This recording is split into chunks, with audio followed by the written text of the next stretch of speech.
Додека живеела во Холандија во дворот од родната куќа во Скопски Чаир, непознат сторител изградил дивоградба. За Алфа тврди Афродита Серафимовска, чија куќа е лоцирана на улица Дижонска број 11 во општина Чаир. Пред нашата камера раскажува дека неодамна ја известиле комшиите дека во низиниот двор покрај куќата и се гради уште еден објект. Екипата на Алфа беше во Чаир заедно со Афродита, но за жал таа не успеа да си влезе во родната куќа. Серафимовска веќе 20 години не живее во земјава, па кога ќе дојде во Скопје при собствен дом, приморана е да изнајмува стан за престој.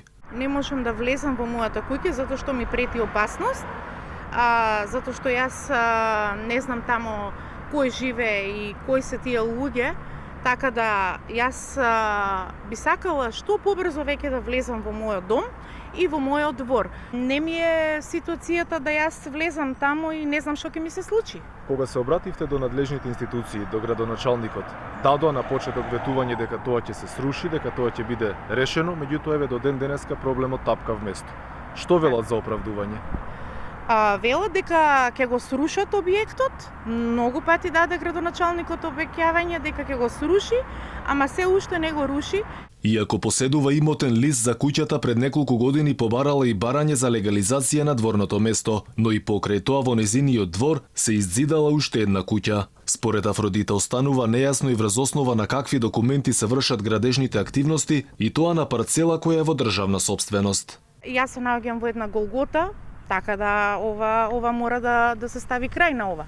Очекувате ли решение во наредниот период, бидејќи еве веќе 2 години како сте заплеткани во лавиринте и со еден тон документација кој барем засега кај нас во земјава тешко оди?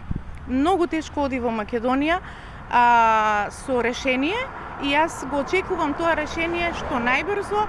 Алфа лично се обрати до општина Чаир, праша кој гради и што ќе се преземе со случајот, но веќе неколку дена од општината Молк. Афродита вели дека градежната инспекција на општината донела решение за рушење на објектот уште лани, но акцијата била одложена зошто никој не знае. Во меѓувреме Серафимовска не ја исклучува можноста да побара помош и од холандската амбасада, односно од државата каде живее, зашто се работело за загрозување на човековите права. Се надева дека случајот нема да ја прелие чашата и институциите ќе преземат се за час поскоро проблемот да биде надминат.